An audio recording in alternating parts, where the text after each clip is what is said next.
Hello and welcome to the Creative Lotus Podcast. I'm your host, Alan Zaki. That's why I love to share absolutely anything that has helped me in any way, because I feel like I don't feel excited about success in any way unless I know that people around me are on that path as well. Keep on going and help others do the same. Hello and welcome to the Creative Lotus Podcast. On this week's episode, we have photographer EMMANUELLE Yang. Welcome to the podcast. Thanks so much. I'm so excited. Yes, thank you for being here. So EMMANUELLE, I would love for you to kind of share a little bit of your background and history of kind of maybe where you were born and raised, and then kind of how did you get into photography? Yeah, so I was born and raised in Los Angeles. Oh, nice. I grew up mostly in Culver City. Yeah, I went to school there from kindergarten to high school. And I started acting. I did theater in high school. I mostly got into that because my mom encouraged the director of my school to force me into it. Wow. So that's how I got into it. The reason why she did that, which now in retrospect I guess I understand, was that I was painfully shy. And so she wanted me to be able to branch out more. Right. And it totally worked. And then I started photography right before the pandemic. Oh, wow. Okay, so recently. That I started very recently. I've always loved taking pictures, but I never had a professional camera or anything like that because I'm terrible with technology. Absolutely horrendous with it. And so I did not want to figure out how to use a camera, and I couldn't. And interestingly enough, I still, till this day, you will be shocked at the little amount of information I have about my camera. Actually, someone taught me something the other day that made me, just blew my mind. And I was just like, I really cannot believe I did not know about exposure compensation on my film camera, which is a big deal with film, especially. Or there was this others of lens stability, didn't know about. Anyway, there are all these very basic things I'm still learning about, and it really overwhelmed me. But I went back to school because I hadn't finished college, and so when I went back to college, I studied photojournalism, and that's when I ended up with a camera in my hand that I had to figure out how to use. Yeah. And I loved it. I really, really loved it. And then I was like, wow, this camera was freaking expensive and I better use it. Yeah. So after I graduated, I had all these actors and models around me. And so I was like, let me practice on every single one. And so that's how I started. Amazing. So I'm curious kind of why photojournalism specifically, because I feel like, obviously it's so much about telling stories, which I'm sure you can kind of, relate to. Photojournalism is obviously changed with social media and everything that's kind of going on. So was it your desire to kind of tell stories, or, kind of what was instead of saying, let me take a portrait class, or let me take, fashion photography, or whatever it may be, or maybe they didn't offer that. I don't know. Yeah, no, that's a good question. I actually wasn't even focused on photography. I was focused on, because when I first started college, I was studying journalism. I did that because I didn't really wanted to study something else. And journalism just felt like a nice thing to do. It was there's a lot of writing involved, a lot of reading, a lot of learning about things that interested me. Yeah. I'm a pretty naturally curious person, and so it just kind of fit what I naturally gravitated toward. And so then when I went back, I realized I could have a more specific major.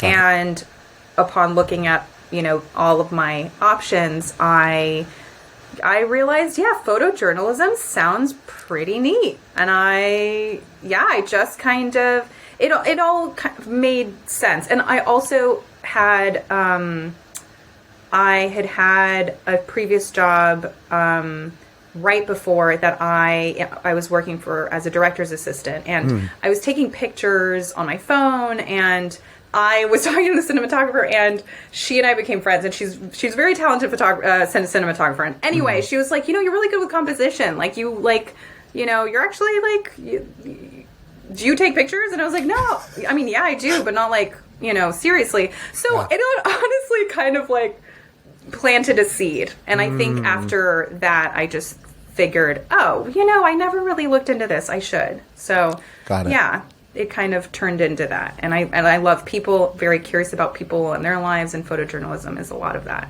Yeah. And storytelling. Very cool.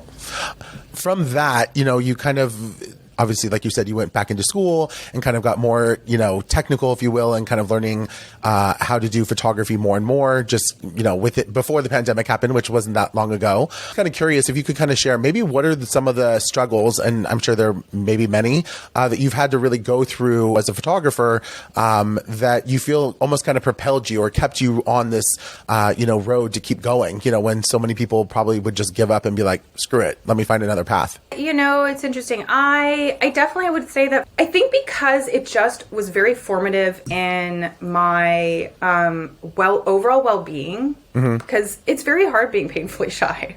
It's really hard not feeling like you have the capacity to communicate things with people and being constantly embarrassed. And I mean, I was just like always in my head, and I still am. I still have that, but I think that to me, it just felt like there's no other thing I could possibly do. This changed my life.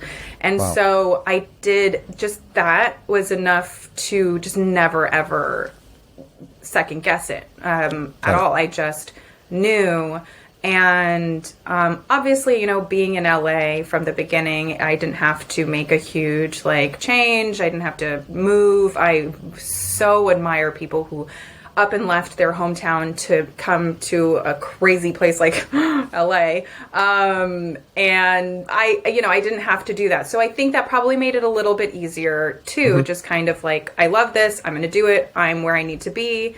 I was babysitting and nannying, and that wasn't anything that I wanted to be doing long term. So it was basically just to pay the bills and have some sort of stability, but it wasn't what I was passionate about. And so it's actually something I really wanted. After that, I realized that I really wanted to have something else that felt just as exciting and, more consistent, that I could put my energy into. And so, as you know, photography is so consistent. Oh, yeah.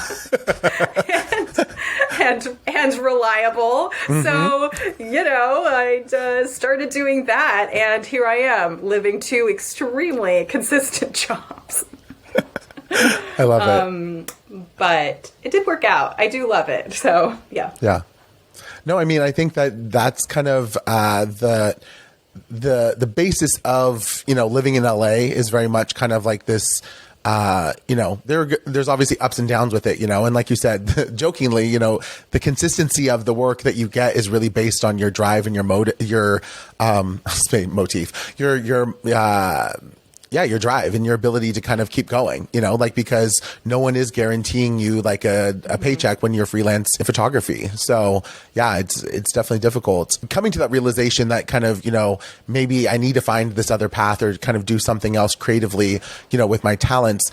Maybe was there a moment where you really realized that this is the thing that I have to do, in order for me to kind of express myself in another way, that not necessarily going through to then go into another career that is also I want big projects. I want to do these things, but then maybe not, maybe not getting them or, feeling like it's this, roller coaster that you're kind of on. Why not just go and get a job, that you can kind of consistently, depend on? And what was it that kind of gave you the drive to want to do photography, full time as a freelancer? I did do some other jobs. I had this one job. I was interning for a magazine, and it was a great job. It was a great internship. I was writing articles. They gave me a lot of responsibilities that I really appreciated, and I was writing and taking photos and editing video, and it was very diverse. There were a lot of things that I was doing, but I was going to the same office, to do it every day for a while. And really at that point, that's when I very confidently felt in my heart and in my body that I cannot have a 9-to-5 job, because this was pretty much as interesting as it gets. It was an interesting position. Yeah. And there were a lot of different things that I was doing, but the fact that I was going to the same place and it was still predictable to a certain degree, I was getting antsy. I just had a hard time with it. I just kind of realized that as nerve-wracking as freelancing can be, it is not for everyone. We're all individuals. We all have, a thing, whatever, the thing that works for us. And I realized that freelance works for me. It keeps me feeling stimulated. I love not knowing what the next job's going to be. It's obviously always mixed with a certain level of anxiety, but so I could just be crazy. I don't know. But I just also feel like there's like something interesting and fun about it. And I have no idea what my life is going to look like next month and a couple months from now, next year. I don't know, but I know that I so love photography. I just love storytelling. I love meeting new people. I love, and I feel like it really helps with it really polishes my life, because sometimes I work on a crap job and it's real hard.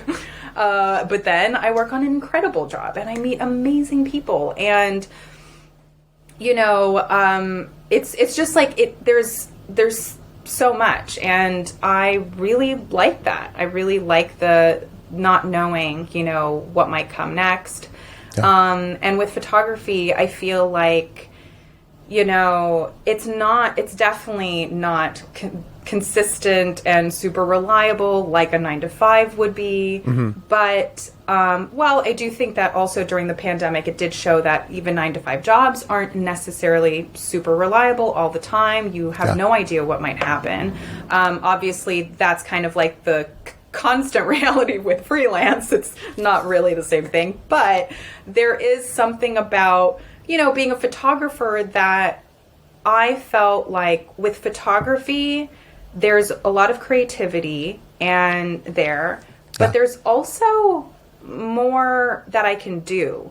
And with photography, I feel like there's a lot I can do. There's so much I can do. And I do feel like the more work I put into it, the more of a return I get. And so it does still feel more tangible, more within my control. I do feel like it kind of feels like a game to me, like, getting those jobs and like, who do I contact? How do I pitch? And how many, last year I was pitching to 30 brands every single week, and it was just like, I felt like, okay, like there were like certain numbers of that, it just seems like there's just more strategy, and I really like that Got it.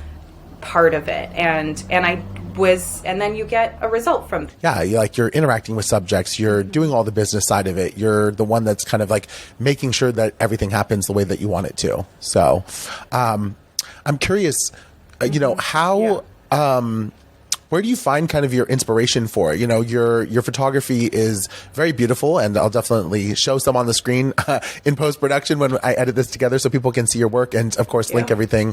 Where do you kind of find that inspiration for like the fashion work that you do, as well as kind of the portraiture and so on? As someone who has felt uncomfortable or disliked being in front of the camera, but have had to do it several times, I've learned that it's uncomfortable. It's just an uncomfortable thing, and people don't really want to know that that's what's happening. And so when I'm shooting, I usually it just kind of feels like I'm hanging out with the person. I'm just kind of talking to them the whole time, which is funny because I remember when I used to live with my roommates, I was shooting someone actually at our place, and she was hearing it all happen, and afterwards she was like, "Did you take pictures? Like, you guys were just talking the whole time. Like, what was you like? What were you guys doing?" And I was like, "Yeah, I took like hundreds of pictures."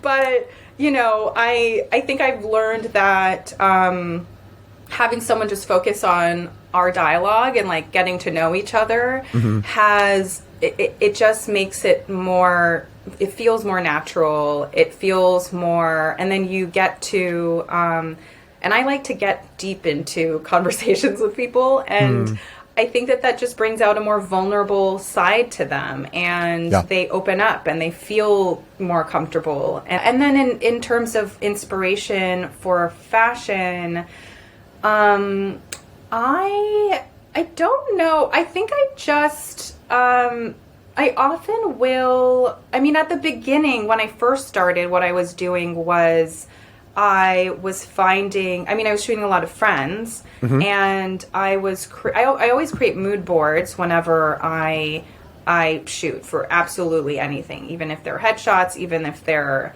if it's anything, I have a bunch of mood boards, because I want it to be geared toward the person I'm working with, the model. And so I always ask a bunch of questions before a shoot with the subject that I'm working with, when I can, so that I can know, you know, their vibe. Who do you get compared to a lot? What are some things that you love to do? Like, with my friends, it was easy because I knew them. But if I don't know them, I just want to be able to get close to whatever their vibe is, because that's going to be where they feel the most comfortable and how they feel the most comfortable. And it'll just kind of fit, you know, in terms of storytelling. And so there's something about that. So even when I'm shooting a model, I like to see kind of their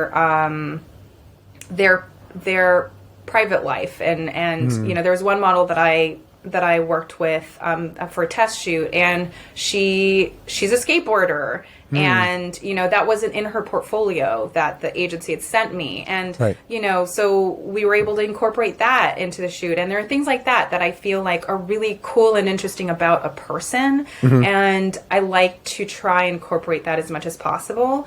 But otherwise, I think it's really, I think I just kind of like let the person bring, I almost feel like the person's doing most of the work. I'm just like framing it, but we're talking, we're hanging out, and they're bringing something into it, and I'm just noticing it, you know? And so the thing that's inspiring me is the model, really. Whatever they're giving me gives me more ideas, you know? Yeah. And I also look at a lot of, you know, picture imagery and things like that inspire me, and I have a folder and I look at it all the time, and there's that, and there's just like a bunch of everything that I like. And I think the things that I like have to do with people, you know, and their interests. I've been really curious about photo essays. I love photo essays. I love shooting artists in their element and their environment. I love environmental portraits, that kind of thing. So yeah, that really excites me. So those things inspire me, and it's really, again, about the person that I'm shooting. Awesome. Yeah.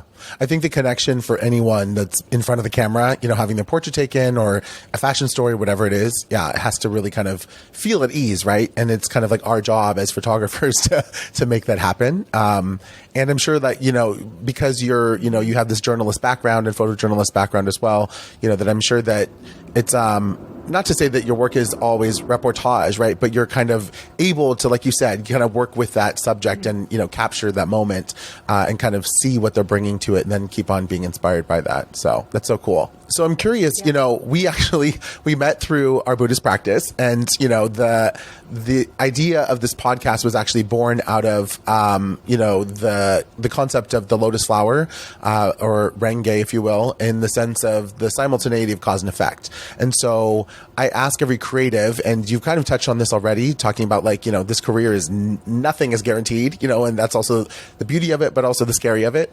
So I'm kind of curious, what is the shit or the muck underneath, or the struggles, if you will, that you've had to kind of endure since like 2019 till now, 2023, that you feel have ultimately kind of led to this like lotus blossom kind of life that you're able to lead as a photographer? Gee, so many. Let me just pick just a few. It's gotta. Yeah, I mean, it is. I feel like with photography, a lot about it is, and just in life in general, it's about being able to let go of an outcome, let go of control. And I think that that has been the main struggle. And if I could find a way to let go and just trust obviously within Buddhism, we're trusting in ourselves and this higher power within ourselves. Right. That's, that is, that guides everything. And so to me, it was more about channeling that and trusting that part of me rather than focusing on whatever my environment was, because my environment is it's in no way indicative of where I'm going. It's really how I'm perceiving it, and the choices I'm making in terms of how I am thinking about it, the actions I take. That's what really matters. And I realized that during that time that I was working as that writers and director's assistant, and it was a very toxic environment that I was in. It was one of those things where people were getting fired left and right, and then finally came to the point where I got fired, and it was pretty traumatic because it was very, very involved job, and long hours, and then it was just like dropped out of nowhere. And but I luckily that happened 2 weeks before school started, and so I was able to finish school, and then had a camera in my hand, and then found the thing that I had been looking for. The thing that I wanted to do was I wanted to find another passion, and it's exactly what I wanted. But had I not been, and honestly, I was pretty okay throughout that whole process. Of course, emotionally, I was feeling things. I was feeling, devastated, angry, sad, all these emotions. Right. But within myself, I felt like I just knew it was going to work out. I didn't know how, but I just knew it was going to work out. And obviously we have, our practice that's an active practice every single day that was really helping me get through it. And and it did. And it really all worked out. And I think that it just taught me that it just reinforced this idea that you can't take what's happening within your environment at face value, because if I had been doing that, I would have seen that I got fired, I had no job, then I was going back to school and to finish my degree, doing what? I had no idea. I was in a place where I had no idea what I was going to do, no idea whatsoever. Yeah. And I just kept going, and I was just like, okay, something's going to happen, and it did. And if someone had told me, yes, you're going to find something else that brings you so much joy. I talked to a psychic, and the psychic told me that I was going to start my own business, and I was going to work for myself. And I was like, I remember I lived with my roommates at the time, and I told them that. I was like, so apparently I'm starting a business, and it's going well, and I'm traveling and stuff, and it sounds dope. I have no idea what it could possibly be. And I'm working for myself, and who knows? And I was talking to them, just thinking what are my hobbies? What could it possibly be? I just had no idea. And I was like, am I starting a nannying business? No clue. And so, one thing led to another, and I found it. I found the thing that I love, and I always loved, but didn't really consider it. And so, who I would have never planned. You could never plan something like that out. That's what I had to go through to find that other thing. So. Yeah. I hope I answered your question. Yeah, no, absolutely. I think the yeah, you're talking about kind of like having faith and not trusting, you know, your environment at like face value, I think is kind of so important because, you know, so many people in any creative field, right? It's kind of like, if you do that, you know, then like, yeah, you can easily just give up, you know, everything just kind of fades away. Everything that you just said, you know, about your career and what was going on in your life would just be like, you know, fuck it, you know, I can't do this anymore. And just been like, I'm going to go get a 9-to-5, you know, or figure something else out. But the fact that you kind of like stayed the course ultimately led right to this, you know, amazing place that you're at now and doing what you really love, you know, and kind of coming full circle again. Yeah, having that determination and, you know, drive, I think is definitely necessary, but having some sense of, you know, faith, or, you know, as we talk about in Buddhism, you know, like the mystic law is so much greater. The universe, you know, is so much greater than we probably think or give it, the power to be. And so kind of, we have to believe, you know, in ourselves to be able to kind of do that. So yeah, it's definitely kind of you, yourself, and the universe and navigating that for yourself and trusting in it. That's all it is. Yeah. I'm curious, kind of, you know, have you had a really great achievement in your life or your career that you really take pride in, but maybe you're not necessarily known for? It doesn't have to be specifically, you know, even with photography, but just something that you're kind of like, I worked so hard and this was like such an amazing, you know, achievement for my life. Yes, I do. And that is paying off my debt. Nice. I am incredibly proud of myself for that. Well, you know, I like for the last year and a half, I took on so many jobs, so many random jobs. I just like,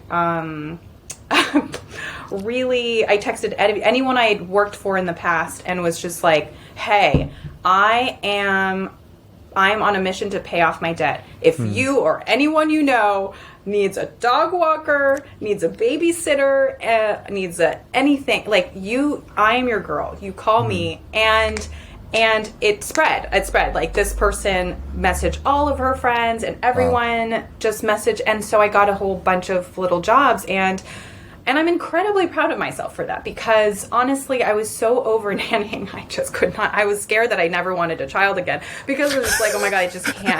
I'm so done with this job. Yeah. But I was like, never again. But I was very determined to pay my debt off, and I didn't want to. I felt like I needed to make supplemental income to put all of that into my debt. Just focus that, because I felt like I wanted to make, I wanted it to feel like it wasn't having an impact on my work, and with you know, being freelance, it just felt way too much pressure to rely on that for my bills and future and paying off my debt. And I couldn't pay my debt off nearly as quickly as I wanted to. And so I did it. In a year and a half, I paid it all off, and I'm very proud of myself for that. And so, yeah, I would say that. Yeah, that's huge. I think, doing something like that and having a goal and a determination to be able to like pay off a bunch of debt. I mean, I don't know how much it was, but any kind of debt, right? It doesn't matter really, you know, but to be able to work towards that and then achieve it, you know, is something that I think everyone can relate to, you know.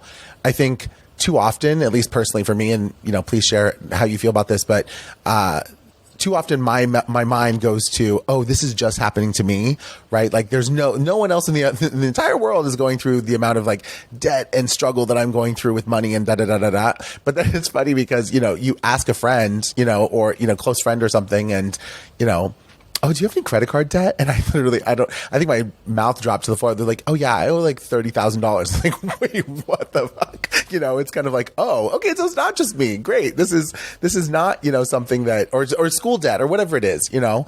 But it's kind of like opening that circle up and seeing it from a bigger perspective. You go, oh wow, this isn't just me. You know, there's so many people that are going through this that, it's a big achievement to be able to kind of pay that back. 100%. And I am really big on sharing everything. I do feel that it's the best way to connect with people. That's how how we know that we're not alone, is hearing another person's experience. And I feel like that's also how you find support. If people know that you're struggling with this thing. I mean, I've been always extremely open when I've been on unemployment, when I was paying my debt off, which I had my debt amount at the time was $18,000.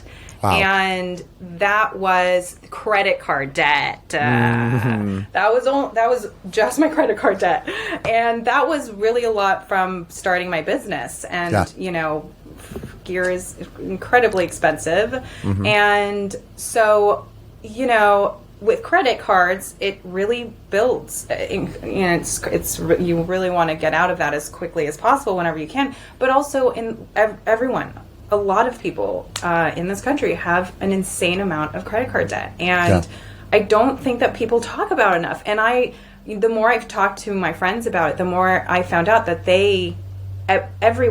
almost everyone has some kind of debt that they're trying to pay off, and it can be really debilitating. And I actually have two friends who are now on a mission to pay their debt off because they were very inspired by my doing that, because everyone knew I was doing it. Because also, first of all, I was not available for anything. That's all I did. But it felt really gratifying. And, there's something really empowering about that, and I met new people too. And, I really feel grateful for that, and I think it is so important to be able to discuss those kinds of things with other people, because you just don't know what others are dealing with, and everyone deals with those kinds of issues. Like, I just think there's absolutely nothing to be embarrassed about, and finances are, we don't get educated enough, I think, on how to handle our finances. And so the best way to get educated is learning about it, talking to people about it. And I very much struggled financially my whole life, no matter how much money I made. And I realized 2 years ago that, and I remember because I was not in a good place financially at all. And yes, of course, there was the pandemic and everything, but I was in a very stressful place. And I realized that I never felt super secure financially, even though there had been years where I was making a very solid income. And so from that point, I decided I'm going to be a money expert. And I just got all these books and all these workshops, and I took it extremely, extremely seriously. And now some of my friends are I talk their ear off about finances sometimes, because now I just find it so fascinating, and I'm finally in a place where I'm super secure with my finances. And there was that year, by the end of that year, I was making the least amount of money I'd ever made in my life, and I was the most secure. Wow. At the same time, I was able to afford more because I started this thing. Oh, this isn't an ad, but I use this thing called YNAB. It's kind of like Mint. It's not an ad, but it is, because I'm all about it. Actually, if any of my friends listen to this, they're going to just cry laughing, because I will not stop talking about YNAB. YNAB is YNAB, as in Barry, and it will change your life. Everyone needs to do it. I'm telling you, everyone needs to do it. It is just a game changer, and it's all about sorting your finances, and it's all about knowing where all of your money is going, so that you can use it in the way that you want to use it. And so, highly recommend. And now that I do that, I feel incredibly secure in my finances. Wow. Because I'm much more aware of how to handle it. Got it. Is this like a process, or is it an actual app or a company that you use, YNAB? It's a website. There's also an app, and it's basically the type of thing where you put all of your bank accounts in it, and it shows you you categorize your money. So you start this, like, it's kind of like an envelope system. So you can have all of your bills, But also they encourage you to do this thing where you calculate, like, let's say last year, how much you spent on gifts, how much you spent on going to the doctors, on, and within the whole year, so that you can know on average how much money to put aside every month for those things. And so then you get a really good idea of where your money's going. And it allows you to also, whenever I get a paycheck, I used to just put in my checking account and then I would just use it and then had no structure whatsoever, and then it would disappear. And I'd be like, where did it go? Literally, what did I do with that money? But now with YNAB, it's like, my God, this is sounding like an app, but I highly recommend it. You can put them into categories. So I get the income and I'll put some stash right away, a certain percentage into my savings, a certain percentage into my equipment. So if it's a photography paycheck, it goes straight into equipment. So, and then my bills, and then guilt-free spending, so that I can see exactly how much I have for each thing.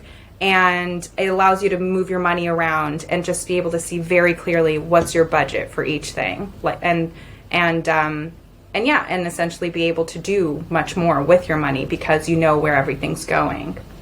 Nice. If anyone wants to talk to me about YNAB, I have a lot of great tutorials.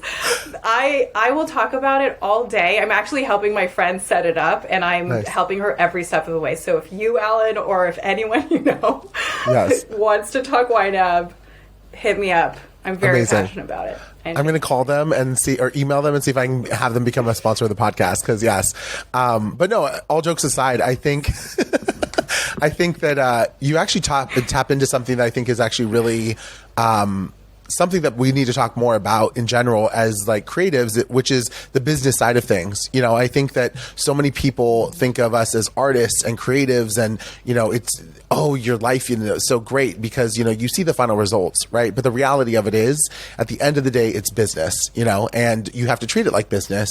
And if you don't, it's kind of more of a hobby than it is an actual like job, career, however you want to phrase it. And so, I personally, maybe I will hit you up for some YNAB info because, I do think that, understanding you're so excited. You're like, yes, another person.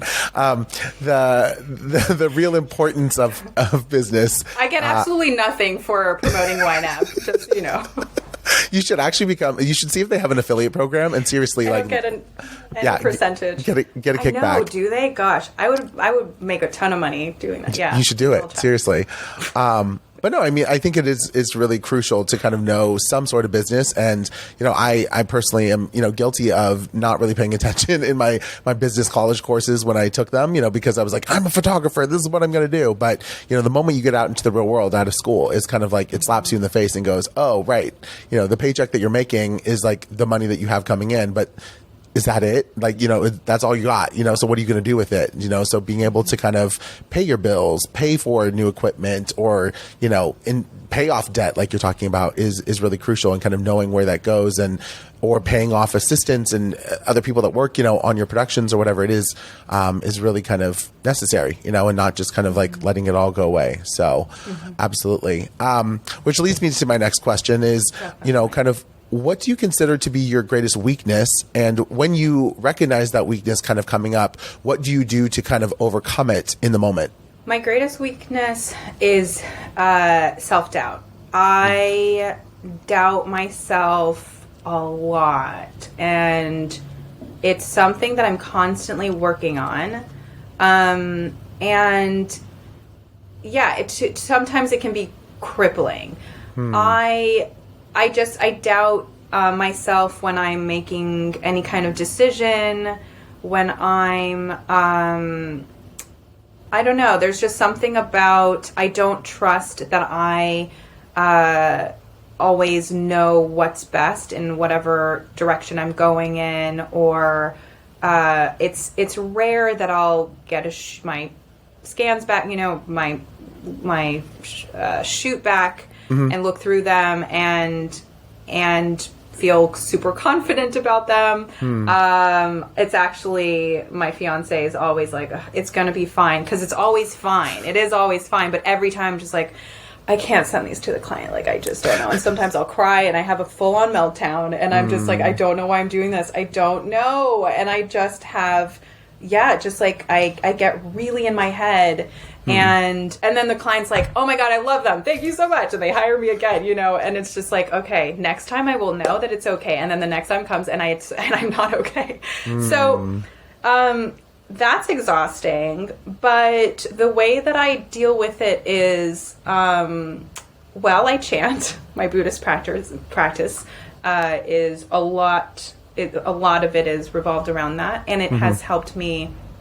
I think what that does is, it's interesting because so far I can't say that it has gone away. Like, it's still very much present. It's weird. No matter how many people I've accumulated that are happy with my work, it still does not register that this shoot. It's always like, but this shoot's going to be the exception. And I feel, so it's still there. But with my practice, the way that I overcome it is that it never is a reason for me to stop. It never has stopped me from continuing to pitch to new clients, to continue to shoot. I kind of just feel the fear and continue. I just keep going. And I would like for the fear, I would love for it to go away. I hope at some point it will be gone. But who knows? I don't know. It's also part of being human. And I just know that it's not going to stop me from continuing to move forward. And I think that right now that's the best that I can do and give myself.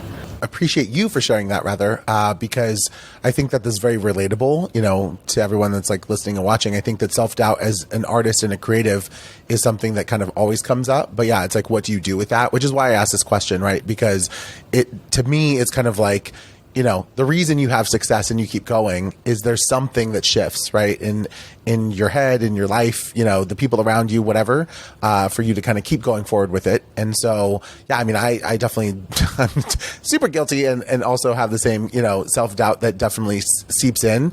I just did a shoot yesterday, actually, and I know that you were there as well. And I was like looking back at all the, digital files, and I was just kind of like, oh my God, like, I just felt like I didn't deliver what I wanted to, right? Like, there was a few shots that I was like, oh wow, these are great, but like, for what I wanted out of this, it's not what it wasn't at the level that I wanted it to be. But to know, right, that like, no matter what, it's not going to deter me, from keep going. And, that, I put in my best effort, and that's all that you can really do, and ultimately, as an artist and a photographer, like, shit happens too. I mean, any line of work, so I'm also really hard on myself, and it sounds like you probably are as well. So it's kind of like shifting that to kind of not be so critically hard on ourselves.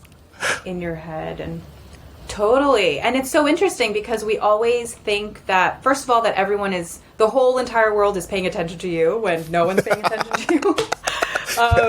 And everyone's busy paying attention to themselves and, having these anxieties.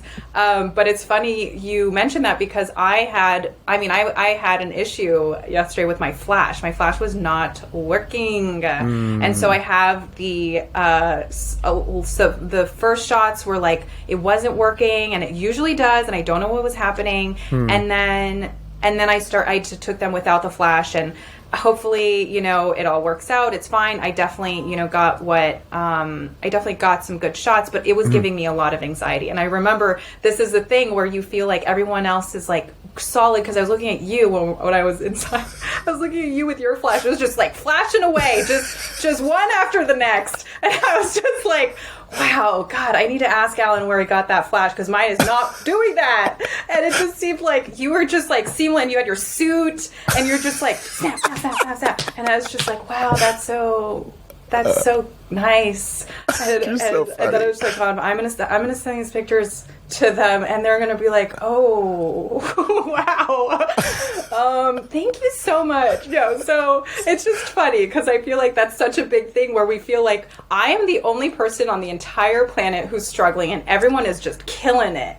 And and it's not true. And it's easy to fall into that, Yeah. Absolutely.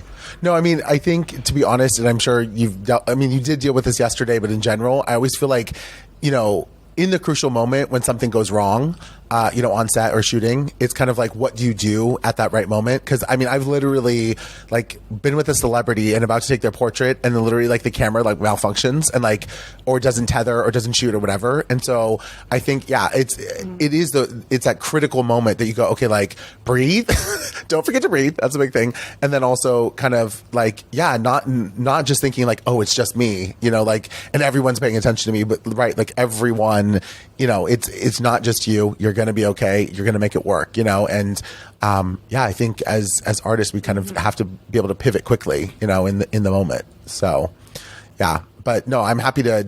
I saw that. I noticed that you were messing with the flash and stuff too. But maybe off camera we can chat about the technical stuff as well. I need a new flash rec. Yeah, I know. I actually just switched mine because I was using a similar one to, I think, the one you had, and it was driving me crazy. Yeah, because it would just start kind of doing its own thing. So I can definitely relate to that. Yeah. So I went with a universal brand, and I love it. Yeah, I couldn't tell. Yeah. Okay. Yeah. Let's chat. Yes. Here. This is the thing. This is the part that drives me crazy, is the tech stuff. So, let's please talk about that. Absolutely. So I'm curious, kind of, have you had a moment in your photography that you really felt like you made it, or a real highlight of your career thus far? And, I'm sure there'll be more, but just kind of curious, has there been one that really stood out to you that you're okay, I'm on the right mission because of this thing happening in my life and my career? Yeah. Lately I've been feeling that, I think because, with photography, I felt, I just remember the first year I started, it was obviously the hardest because it's hard to have people to kind of show yourself show up in the world as a photographer or as whatever the new thing you're doing. No one knows you as that. And so it's hard because then the first year is establishing that this is what I do now. This isn't what I'm just doing as a hobby. This is what I'm doing for work. And I promise this is what I'm doing. It just kind of felt like it was so much work just getting to a place where now my friends, everyone who knows me is she's a photographer, and they'll recommend me and that kind of thing. Yeah. And I feel like that I don't know if there's one particular job, but I think that whenever I have someone recommend me or someone reach out, last week someone reached out to me for a shoot, and I actually don't know how. We have a call tomorrow, so I'll find out how they found me. But those kinds of moments are very exciting because I feel like I've been getting more of that. Random people coming to me and saying, "Oh, I just found your work and I loved it," and that just makes me feel like, oh yeah, I'm. Now it's not just my friends, it's other people who are somehow finding me and acknowledge me as a photographer. And it's really cool. I have a brand that I shoot with regularly, and that was my goal last year. I wanted to start working more with brands, and that was a huge thing that I was doing. I completely revamped my portfolio, and I shot for some brands for free to build that and build my resume and practice, and so when I pitched to hundreds of brands, and that's kind of how I calculated it when I wrote my goals down. I was like, okay, by the end of next year, I would like to have shot for 10 brands.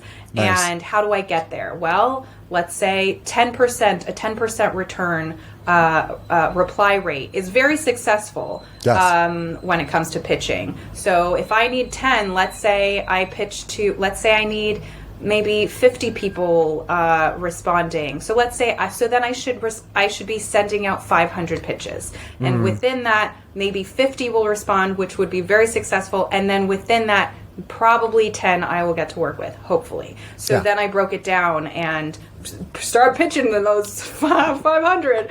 And then so when I got my first client and the first brand, it was so cool. It just felt, it was absolutely terrifying, but it was cool because it just felt like, yeah, I'm doing it. This is happening. And they've been hiring me ever since. So that was a really big moment for sure. I don't know that who knows? Gee, I'm trying to think what could possibly happen to make me feel like, wow, I've made it. I feel like it's really the accumulation of jobs that feels like, great, it's happening. But I don't know, maybe someday I will book this one job that'll feel like, this is cool.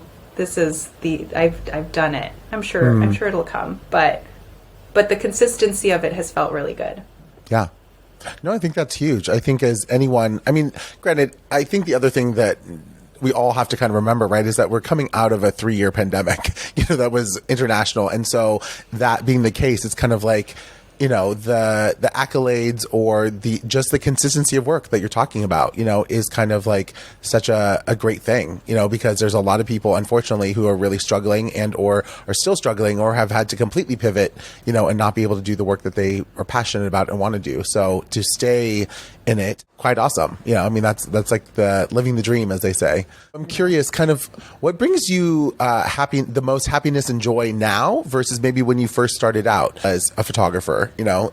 Have you seen the shift in kind of the happiness meter, if you will, for yourself? Yeah, definitely. Honestly, one thing that I enjoy now, I feel like, with photography, I haven't been doing it for as long. But I definitely feel like I am starting to be able to have more fun with thinking about ways to be more creative and do things that in ways that bring me joy. Because I think it's really difficult to do that at the beginning when you're starting something, and I get very by the book at first.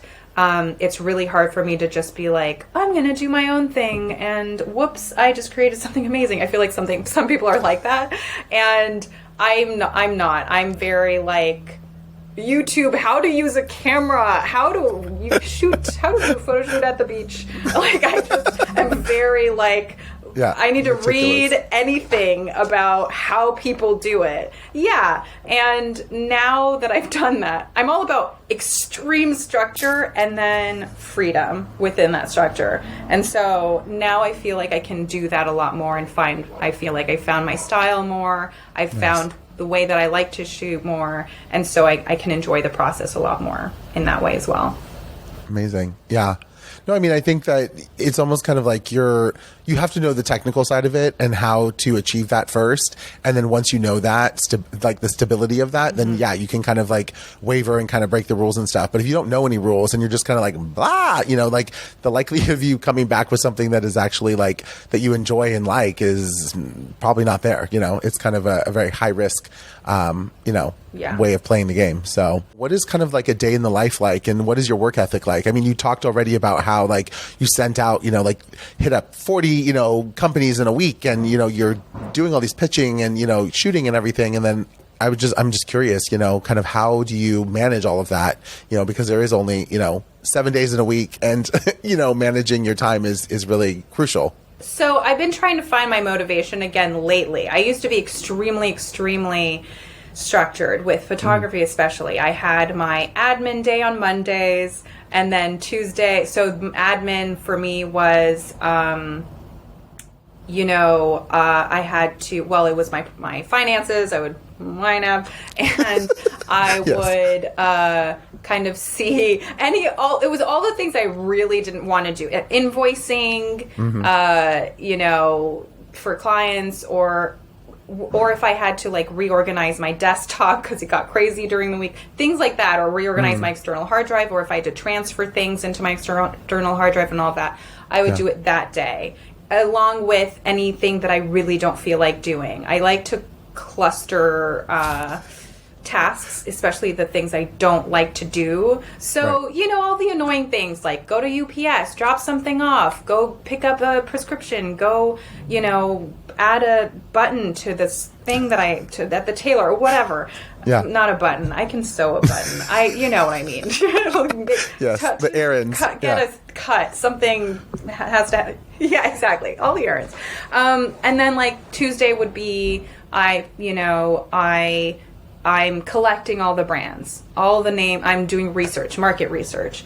Yeah. Looking for, who I'm going to pitch to and what their contact information is. And then the next day is I'm pitching to them and following up to the brands I pitched to last week. Because I always follow up 2 times, which is one of the best tips I've ever gotten in my life that I highly recommend anyone who's pitching. It is not even worth pitching if it's so important to pitch more than one time, because rarely do I ever get a response on the first go, because people are busy and your email gets lost in the shuffle. And so a second email, I always send a second email saying, hey, I just want to make sure you got this. And then I'll add some information and I do video, and then the third pitch is, here's my final pitch. I just wanted to send one last email. I know you're very busy.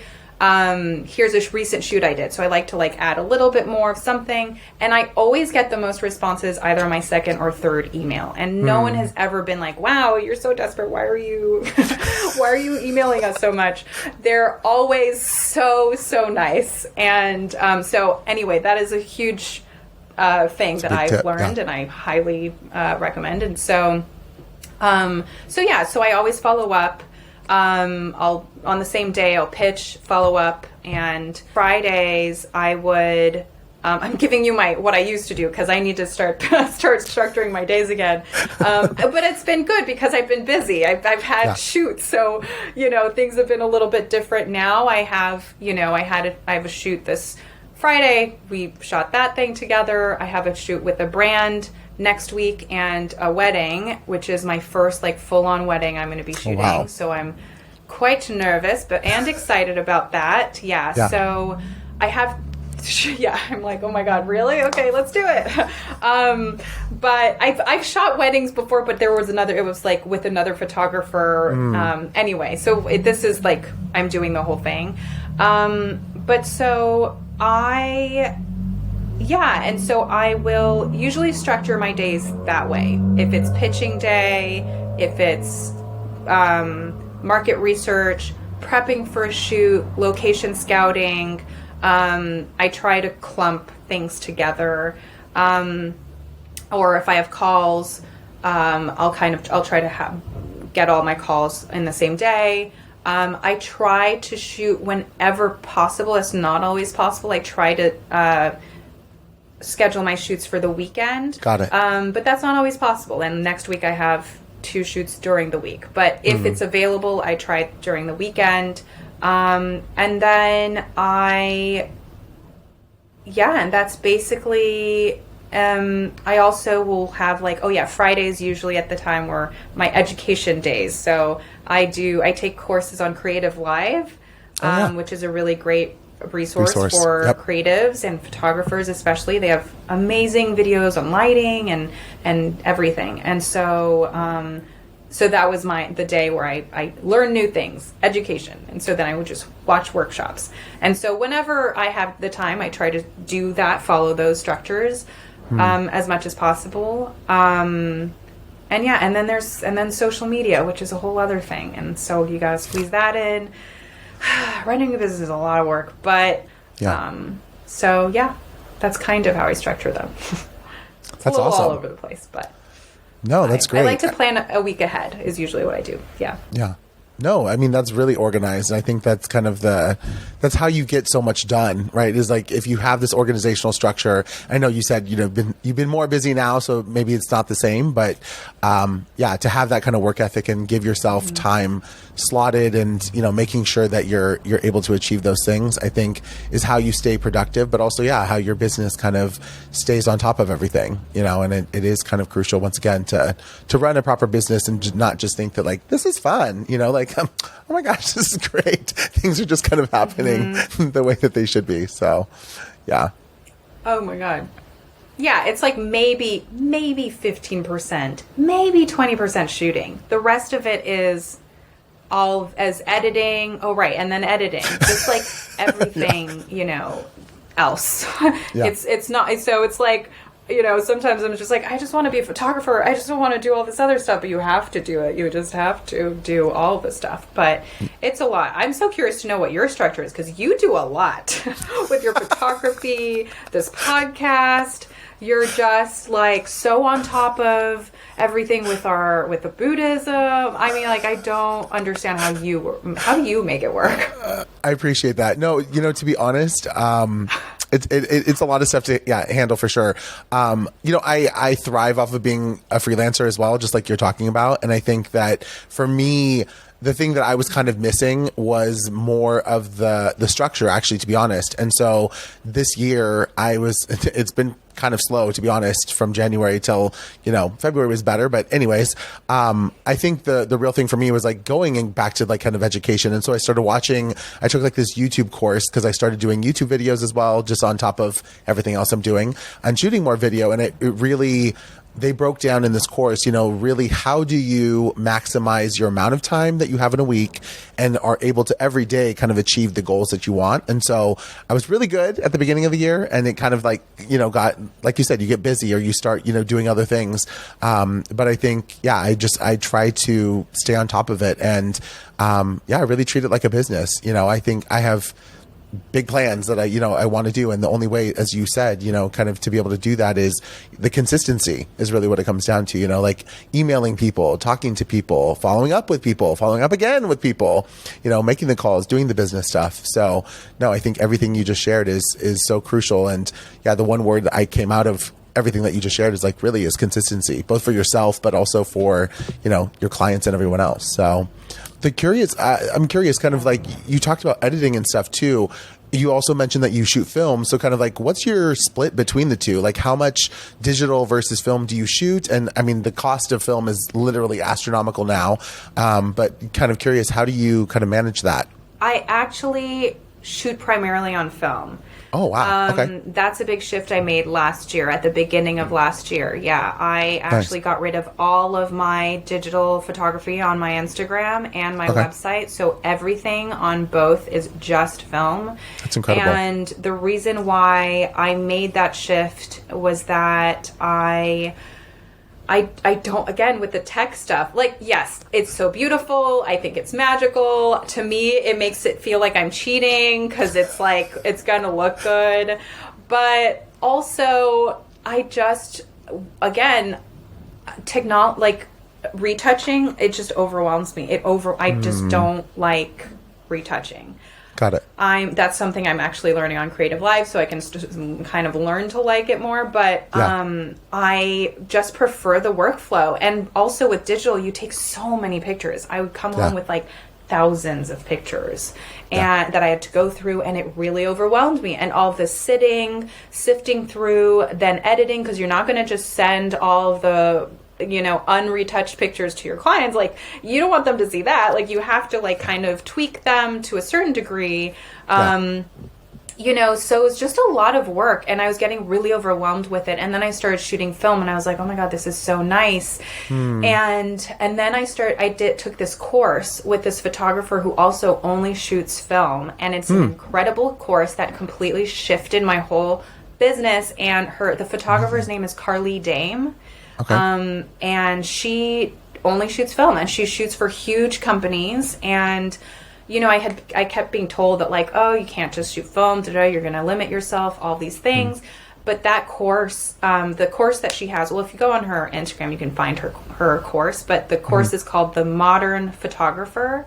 Okay. And I mean, I highly recommend the course to any photographer. It's hugely beneficial because she talks about pitching, pricing. She talks about like from beginning to end how a shoot went with like anthropology, or like went from the pitching to the deliverables. It's amazing. Right. And so that made me feel like, and it was also a community of other photographers who also shoot film.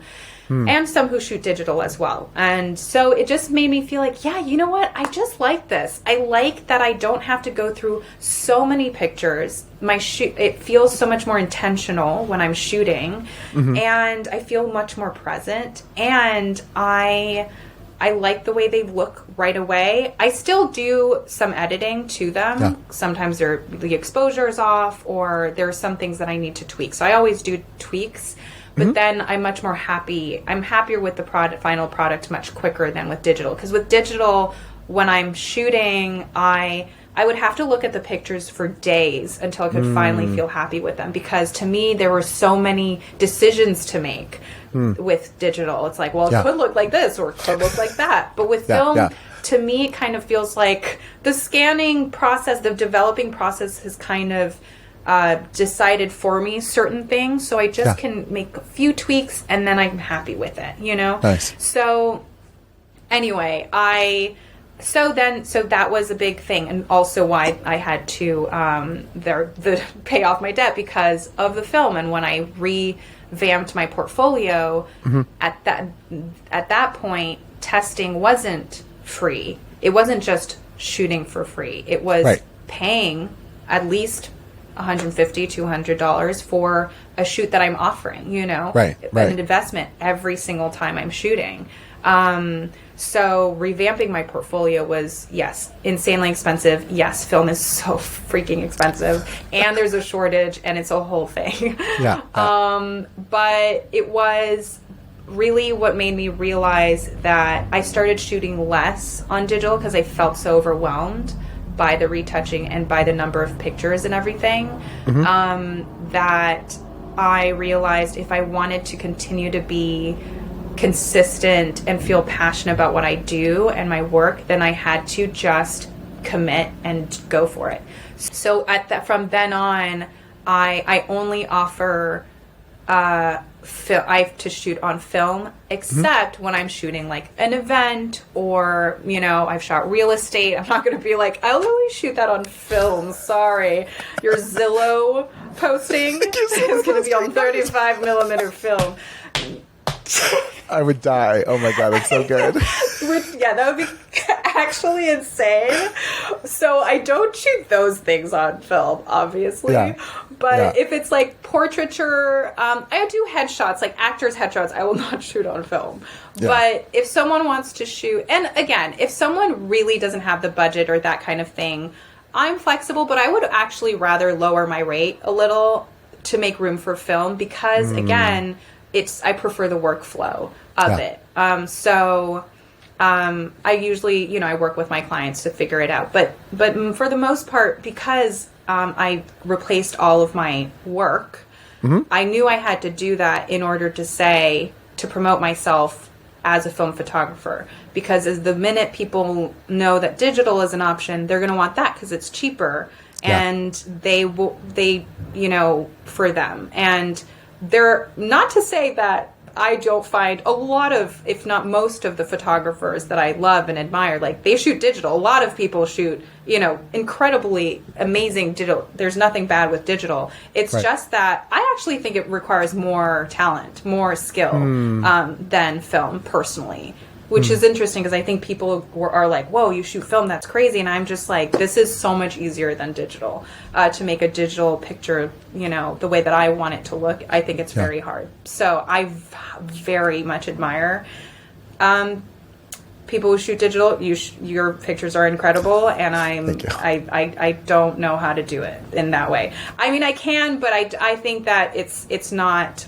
It doesn't bring me as much joy as film does. No, I mean, I think that's huge. I think that finding your voice and your joy in what you do is really crucial because then it is super translated through the work that you do. So, yeah, to be able to just shoot on film and even when the prices are going way up, you know, but to still have the clientele that want that, I think is really crucial. And I'm hoping that it kind of shifts. You know, there are a lot of film photographers now, again, that are shooting film, you know, consistently, if not just film. And I think that, you know, the aesthetic that you get from film is something you cannot duplicate digitally. I mean, I've been shooting, I learned on film first and then kind of went digital. And like you said, it's almost like a commodity. It's like you get way more files, obviously on digital, but then you have to sift through all those files, which I kind of absolutely hate as well. But the aesthetic of a film photo and the way that the grain and the emulsion and the way that it hits is so much of a different kind of feeling and aesthetic than you'll ever get from digital. So I understand your point of view, and the way that you photograph on film is definitely amazing. And there's also the beauty of kind of like, you know, the mistakes almost kind of work in your favor when you shoot film, because you're kind of like the beauty of it is kind of that analog feel that you can't really duplicate digitally. So yeah, that's awesome. Yeah. It doesn't seem that anyone's figured it out yet. How to make digital look like film. I've tried to find it. Also the whole process is really nice with film. It just feels like there's something about, I don't know, it just feels more kind of meditative. And one of my favorite things is just walking around my neighborhood with my camera and just taking pictures, and then you don't know what it's going to look like, which is, terrifying, especially when you have a big client. But I haven't had anything horrible happen with film. So, That's great. I guess it depends on what you trust more, like the physical rolls or technology, because that's what an SD card is. Things can happen.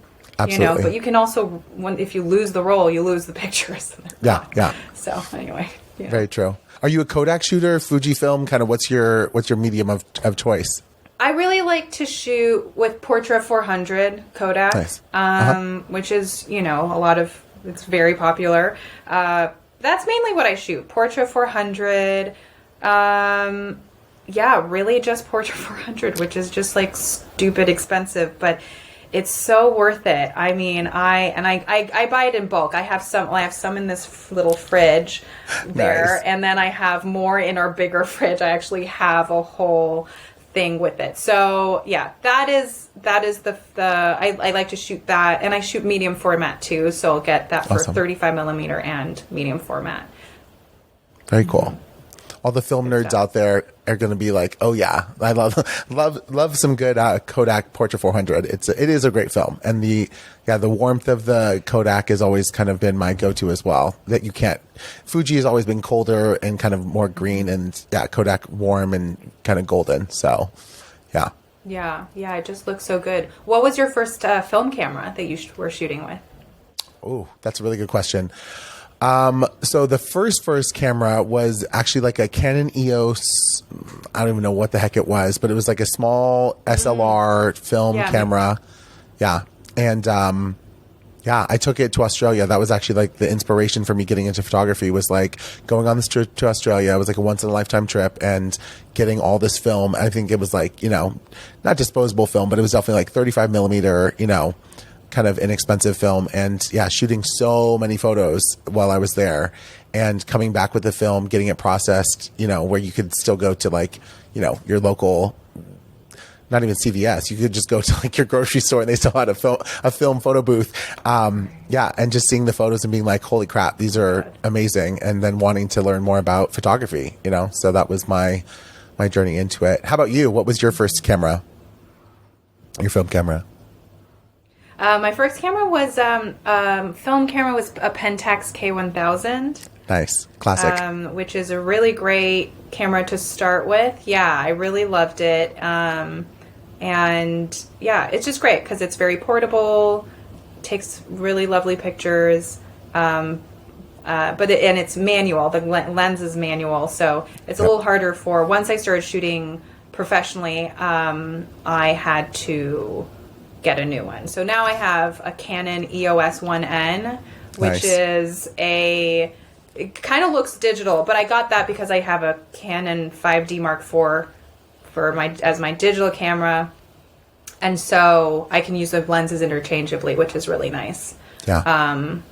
And then so that's what I use now. And then I have a medium format, which is the Fujifilm GA645, which I highly recommend if anyone's looking for a medium format film camera to travel with. It's really lightweight, and so you can I take it everywhere, and it takes really great pictures. Awesome. I love that.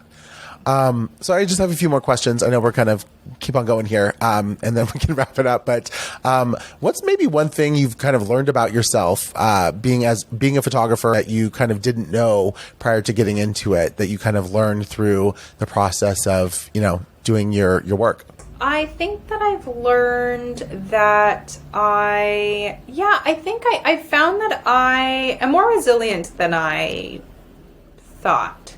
I realized that I don't tend to take rejections personally, which is helpful. Yeah. I find that I just feel like, I guess there's a part of me that always feels like, well, I'm not going to get this job. It's crazy to get a job like this, And I don't mean that in a self-deprecating way. I don't mean that like, I don't deserve it or I'm not good enough or whatever. It's really just like, it's insane. It is like booking a job is like, there's so much competition out there. And there's so many reasons why they wouldn't pick you to be the photographer that have nothing to do with your talent or, the way you look or anything like that. So, I've learned that, I'm good at, that aspect of it. I have so much self-doubt and all those things, but in terms of feeling rejected, I just never it never feels personal to me. I never ever feel like, oh, this is me. I'm always evaluating my work and how I can be better, of course. But I don't feel beaten down by not getting a job because, and I don't process it as something that I'm doing wrong necessarily. And so it makes it easier to just keep going. And that's the way that I see it, is just, you just got to keep going. And then it's a numbers game too. So yeah. That's awesome. Yeah. I think that's the biggest thing that so many people kind of get downtrodden for, is the fact that they can't take rejection, so being able to kind of like not take it as a personal hit, but just going, yeah, like you said, just keep going forward, got to keep moving, can't get swayed by that. So it's a huge thing to do and to be able to take on.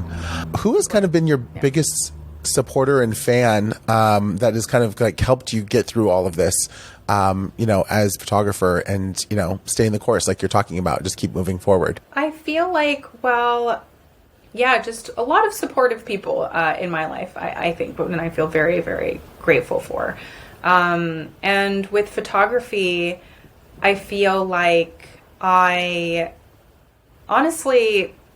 the courses I took with Carly Dame's course, I've met a lot of, I've met a community of photographers, and they've been incredibly helpful because we're in this group chat where whenever someone has a question or anything that's happening, that they're struggling with, they'll post on this, and then we're very honest and open with helping each other out, which is really important. And I think in both industries, people tend to be pretty tight-lipped about their secrets.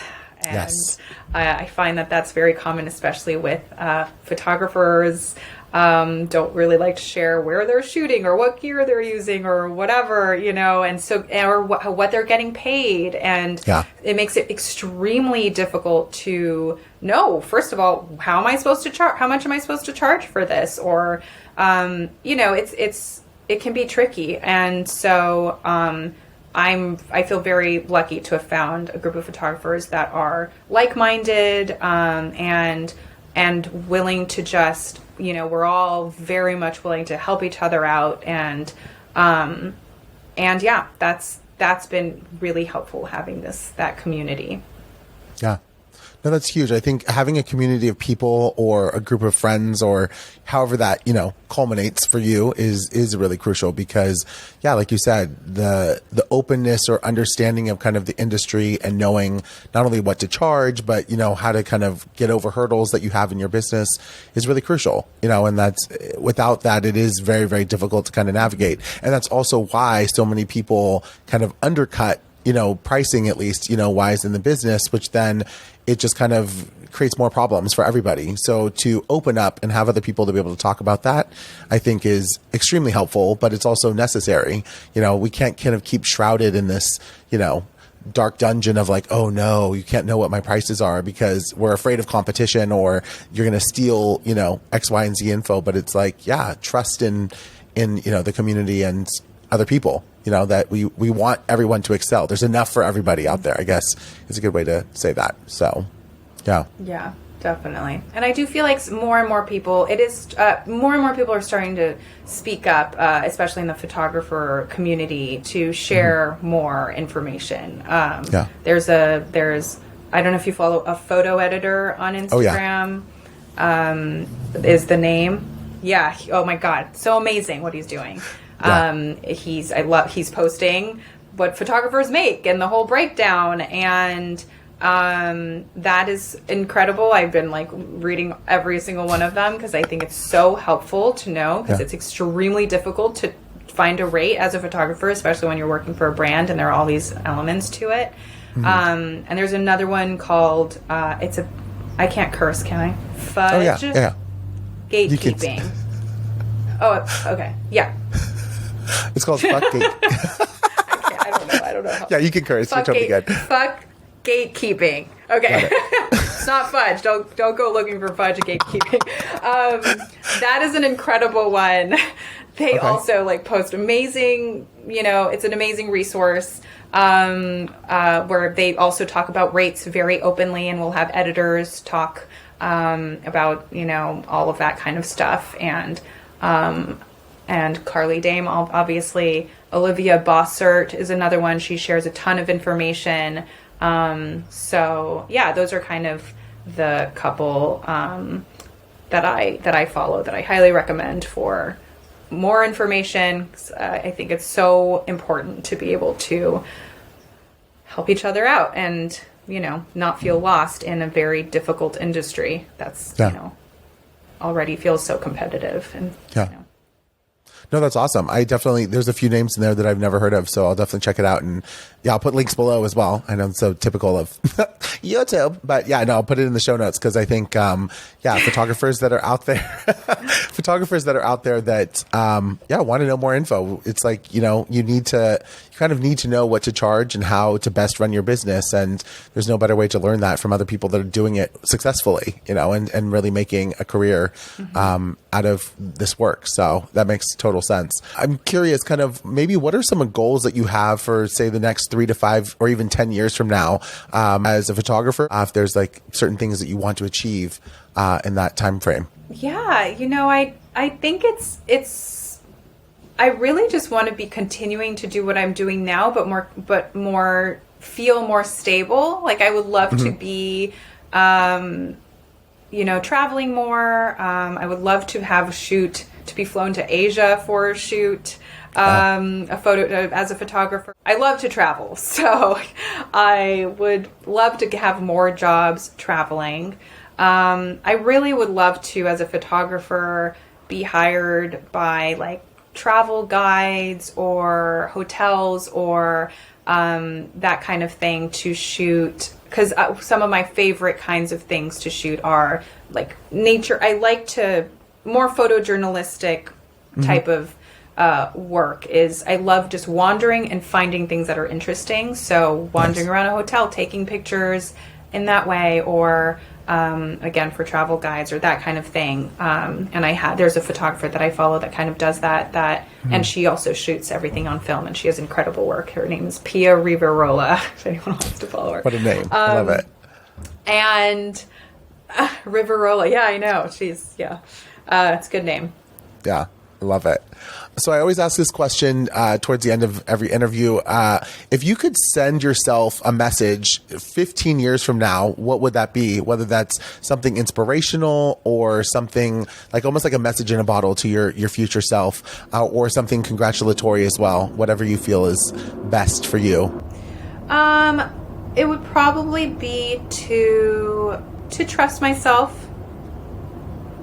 I would say just continue to trust myself and keep going and not forget about my community, I think is a big one, because I know that I tend to get really focused on work a lot, and then I forget that I need to see my friends and my family, and I want to make sure to always be making time for that. Yeah, that's beautiful. Well said. And then my other question is kind of, what is a motto or phrase, if you have one, that you live by? Probably just keep going. Just keep on keeping on, and it'll all work out in the end. And just be nice, I think for me, I very much believe in just trusting and being kind and helping people out along the way. That it's just not fun. It's not as enjoyable to be successful alone. And that's a big thing for me. That's why I love to share absolutely anything that has helped me in any way, because I feel like I don't feel excited about success in any way unless I know that people around me are on that path as well. Yeah, keep on going and help others do the same. It's my motto. Love it. That's amazing. Yeah. Helping other people along the way is kind of so crucial, Yeah, it's not fun to be kind of solo and successful, and it's very isolating, if you will. So I love that. Well, that kind of wraps it up, actually. I just always like to know, and of course, like I said, I'll put everything in the show notes, but where can people follow you, both on your website as well as your social media, just so people can see your work, but then also, give you a follow and see what else you're going to come up with. Yeah, so my photography Instagram is EMMANUELLE YANG. And so, you'll probably have to spell that out because I have a lot of letters in my name. It's a whole thing. And my website, my photography website is EMMANUELLEYANG.com. Got it. Awesome. So actually, I should have asked you this at the top of the entire freaking episode. But I'm guessing that's both of your parents' last names and you have them hyphenated. Is that correct? Yeah. My mom's last name is Roumain and my dad's is Yang. So nice. They just mashed it together. And nice. Yeah, it's nice. Very cool. I can start two businesses, two different last names. There you go. Well, my secret, since you said yours, is that my legal last name is actually Okazaki Freeney, which is both parents' last names, similar to yours, hyphenated as well. But I go by Zaki because A, no one can say Okazaki Freeney. I can barely say it. And B is just because for the sake of business and stuff, it's just easier to say Zaki. So I shortened Okazaki, which is my mom's last name, to be like my stage name or my my presented name, so for business reasons. Yeah. So very there cool. You go. Okazaki Freeney.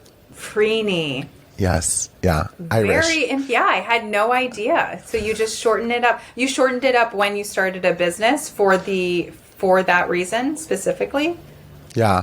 So when I was in photo school, I was taking a celebrity portraiture class, and the teacher, who's a photographer as well, said, if you're going to be like a photographer and, your namesake is everything, right? It's like, you don't see, like in a magazine, you're not going to see like, oh, photos by like WBOC photography, right? Like, that's just like, what? Like, that doesn't really like ring well, right? And so he was like, you really should go by your namesake. And I was like, well, I have this long ass, hyphenated name that no one can pronounce. So what do I do? And he was like, well, can you just shorten one of them? And so I came up with all these different versions of it. And then, I kind of settled with Zaki, which still sounds Japanese-ish, but doesn't necessarily kind of say one or the other, which ironically is actually, it's not Persian, but it's a Middle Eastern actually last name, which is Zaki, Zaki. But I shortened it from Okazaki, which is Japanese. So yeah, that's where it came about. And I was like, Alan Zaki it is. Let's go by it. Wow. And yeah. It's great. You have a great name. It looks amazing. It has cool letters in it, Z and K. Like, not everyone has that. It's nice. That's funny because I actually felt that too when I first started my photography business. It was actually Rumain Photo was the name. And then I started seeing, and then people would ask, if I was credited for anything. It was weird to say, like, by Rumain Photo. And so then I changed it. And then I was like, what am I going to do? I already have Rumain. I don't really want people to get, so I used my second half. So that's very cool. The things you do for your business. Just exactly. change your name. Exactly. Yeah. It's like getting married. Exactly. Well, you did say you have a fiance. So are you going to change your last name to his name, or are you going to say, screw that, keep all the names the way they are, or legally are you going to change it? That is the question of the year. We've had several discussions about that. And I am either going to keep my name. Mm-hmm. His last name is McGowan, so Emmanuelle McGowan. I don't know. I kind of like my last name, but maybe we would do hyphenated. It could potentially become. I don't think so. Honestly, long story short, I think I'm just going to keep my last name. I'm okay with like our kids in the future, like having his last name. I don't particularly feel super tied to my last name, and his family is a little bit more like, they're Irish, and so it's very much like passing along the lineage. He has the same name as his dad type of thing. Yeah, exactly. So I feel like, great, we can give the kids the last name. I don't mind. I just don't want to go through all that paperwork, and it feels weird to just change your name. It's kind of a crazy thing culturally that we do when you think about it. It's like, this is how I'm known, and now I'm going to completely change my name and be referred to this for the rest. I can't really wrap my head around it, so I don't think I'm going to deal with it. So I think I'm just going to keep mine. And my name this isn't even my full name. My full name is Emmanuelle Francesca Caillou Romain Yang. I have 2 middle names. So I don't need another one. I just don't. I can't. No more. Well, there you go. That answers that. That's so good. There it is. That's pretty much it. Would you change your last name? Would I change mine? Oh, that is a good question. Yeah, I've had a lot of thought about it. I'm not anywhere closer to you in the sense of you being engaged and ready, potentially changing it. But, I think, so there's a really long story, which I'm not even going to get into, obviously, but I changed my name legally at 18 to the hyphenated name, because before I was just Alan Farini, which is my dad's last name legally since I was a kid. So I hyphenated it for a lot of reasons, but so to change it again, I actually wouldn't mind changing it if my partner, had a good last name, but I would always keep Alan Zaki for business reasons. Like, that's just like my business name, but legally, no, I would change it again if I got married and wanted to, but the business will always be Alan Zaki. So there you awesome. Go. That makes sense. Yeah.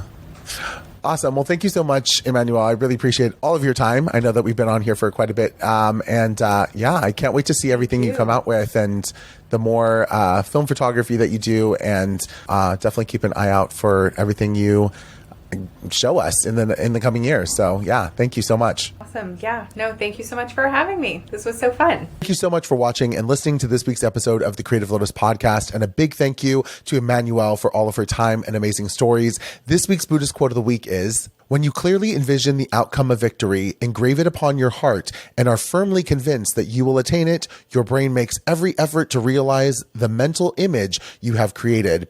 And then, through your unceasing efforts, that victory is finally made a reality. By Daisaku Ikeda. Thank you so much for listening and watching to this week's episode. Go ahead and give us a 5-star review on Apple Podcasts. It really does help out. Give us a big thumbs up if you're watching here on YouTube. Check out this video right here for a full episode of the Creative Lotus Podcast, and I'll see you then in that video. Until then, I say bye-bye. What is up, Creative Lotus family? Thank you so much for supporting the Creative Lotus Podcast. Go ahead and follow us on social media. On Facebook, we're at the Creative Lotus Podcast. Here on YouTube, maybe you're watching, we're at the Creative Lotus Podcast as well. And on Instagram, we're at the Creative Lotus Pod, and my personal handle is at Alan Zaki. We say thank you once again. Go ahead and subscribe, listen, write a review, and until the next episode, we'll see you there. Have a wonderful day and stay safe. Bye-bye.